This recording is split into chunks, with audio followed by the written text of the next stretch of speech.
Hey all, Alex here from Music Hub, your home of the Music Deep Dive, and today we'll be doing a review of the 2020 biography by Christopher J. Leahy, President Without a Party, The Life of John Tyler. The 10th President of the United States, John Tyler, born the 29th of March 1790 in Charles City County, Virginia, died the 18th of January 1862 in Richmond. Formerly a lawyer and Democratic senator from Virginia, Tyler broke from the Democratic Party in the 1830s due to disagreements with then-President Andrew Jackson, and the Whig Party nominated him as the vice president for William Henry Harrison in 1840 as a way of securing moderate support in the election. But then things went pear-shaped. Harrison died after only a month in office, and Tyler ascended to the presidency with the intent of pursuing his own political ambitions and ideas rather than those of the Whigs.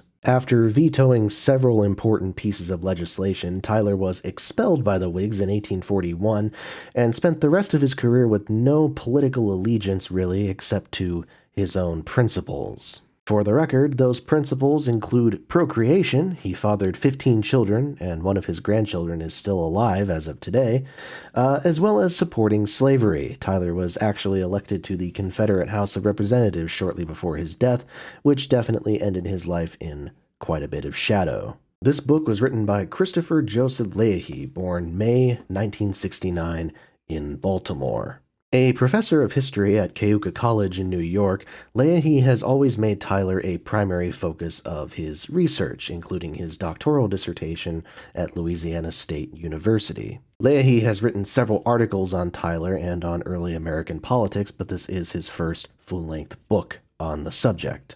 I think this book does sort of feel like a life's work, and I don't mean that in the sense of length. It's far from being among the longest political biographies that I've ever read. I draw that conclusion because of what Leahy says about Tyler's decision-making. There's a lot of very considered judgments being made here, conclusions being drawn about Tyler's personality that feel rational and super well supported.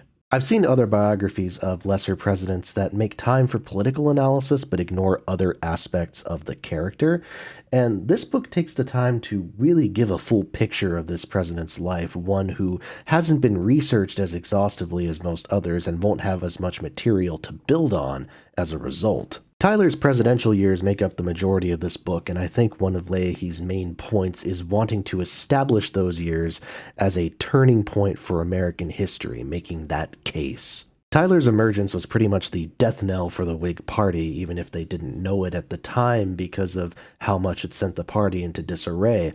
And really, you could argue that this leaves Tyler's as the first presidency to really play a consequential role in leading the country into the Civil War. This is quite obviously not a compliment. Leahy knows this too, and indeed you find him being appropriately critical of many aspects of Tyler's politics throughout the book. When I reviewed the Richard Owens book about William Henry Harrison, Mr. Jefferson's Hammer, I thought the criticism in that book could get heavy-handed a lot of the time. I don't feel the same way about this book. It's done in a way that doesn't disrupt the academic, professional tone of the writing overall, very reminiscent, actually, of the John Calhoun biography I reviewed, American Heretic. And, like American Heretic, President Without a Party grapples pretty handily and deftly with its subject's views on slavery. Tyler wasn't quite as much of a slavery proponent as Calhoun, but he owned slaves until his death and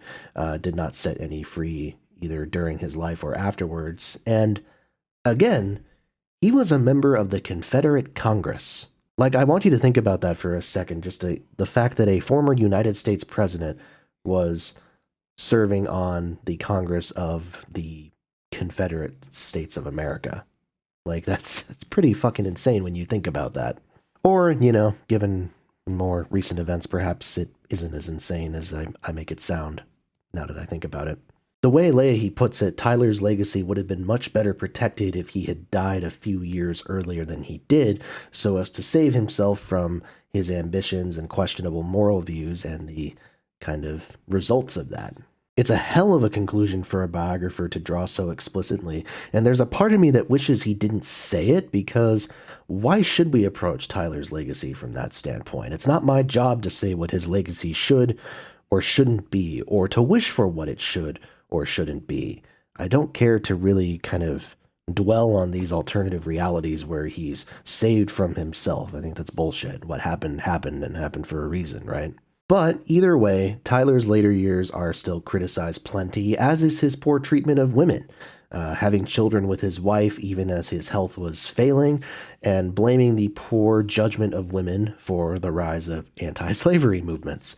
You know, seems like a cheery guy.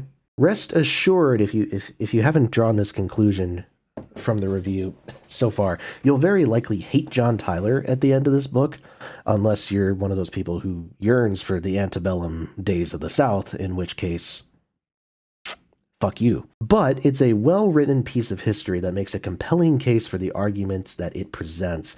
And frankly, I think that exciting this level of emotion about a political figure who is as superficially nondescript as John Tyler is quite the accomplishment. So yeah, really great book that I would highly recommend. And that is it. I really hope you enjoyed this video. Please make sure to like, comment, and subscribe.